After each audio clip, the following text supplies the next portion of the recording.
नमस्कार, मी शैलेश लाहोटी, उपविभागीय अधिकारी सेलू तथा मतदार नोंदणी अधिकारी जिंतूर विधानसभा मतदारसंघ। आज जिंतूर तालुक्यातील सर्व राजकीय पक्षांची त्यांच्या तालुका प्रमुखांची बैठक घेऊन त्यांना SIR बाबत सर्व माहिती दिलेली आहे व तसेच त्यांना BLA नेमण्याची सूचना केलेली आहे। त्याचप्रमाणे जिंतूर तालुक्यामध्ये आम्ही एकूण 15 सहाय्यक मतदार नोंदणी अधिकारी नेमत आहोत। त्यांची देखील आज बैठक घेऊन त्यांना SIR बाबत सविस्तर माहिती देण्यात आलेली आहे व त्यासाठी लागणारं इन्फ्रास्ट्रक्चर, त्यासाठी लागणारं मनुष्यबळ याची सूचना संबंधित HOD संबंधित सहाय्यक मतदार नोंदणी अधिकारी यांना केलेली आहे।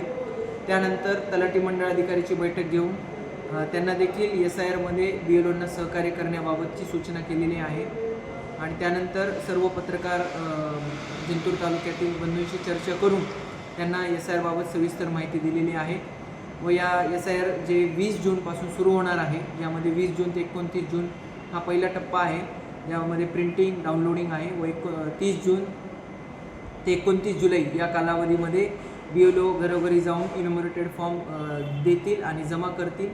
त्यानंतर 5 ऑगस्ट 2026ला प्रारूप मतदार यादी प्रसिद्ध होणार आहे।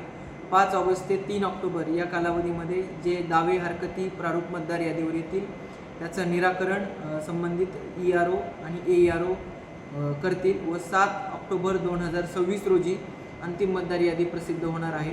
या 3.5-4 महिने चालणाऱ्या SIR कालावधीमध्ये सर्व मतदार बंधूंना देखील माझं आव्हान आहे, विनंती आहे की आपण आपल्याकडे येणाऱ्या BLOंना सहकार्य करावं व त्यांना आवश्यक माहिती ही तात्काळ पुरवावी।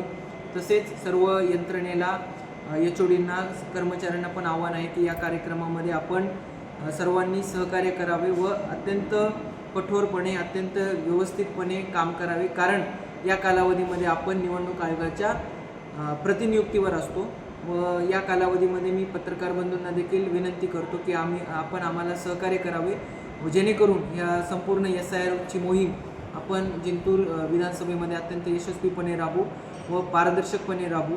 राजकीय पक्षांना देखील विनंती आहे की आपण BLA नेमून BLOंना सहकार्य करावे, जेणेकरून आपली मतदार यादी अत्यंत अचूक राहील व या आपल्या SIRचा मोटोच असा आहे की कोणताही पात्र व्यक्ती मतदार यादीपासून वंचित राहता नाही व कोणताही अपात्र व्यक्ती मतदार यादीमध्ये त्याचं नाव समाविष्ट होऊ नये। या संपूर्ण कालावधीमध्ये सर्व यंत्रणेनी, सर्व स्टेकहोल्डर्सनी प्रशासनाला सहकार्य करावे अशी मी आपल्याकडनं अपेक्षा व्यक्त करतो। मतदारांना स्वतःचं EPIC कार्ड जर 2002च्या मतदार यादीमध्ये त्यांचं असेल तर त्यांनी ते द्यावं, जेणेकरून त्यांचं नाव समाविष्ट होईल। जर 2002च्या मतदार यादीमध्ये त्यांचं नाव नसेल तर त्यांच्या आईचं, वडिलाचं म्हणजे प्रोजेनी मॅपिंगमध्ये आईवडिलांचं मतदार यादीतला क्रमांक, EPIC नंबर त्यांनी BLOंना फॉर्ममध्ये भरून द्यावा। तसेच ज्यांचं नाव मतदार यादीमध्ये आलेलं नसेल तर त्यांना आपण नोटीस देणार आहोत व त्याच्या नोटीसनंतर जर कागदपत्रावरून आपल्याला पडताळणी झाली तर त्याचं नाव अंतिम मतदार यादीमध्ये समाविष्ट होईल। धन्यवाद।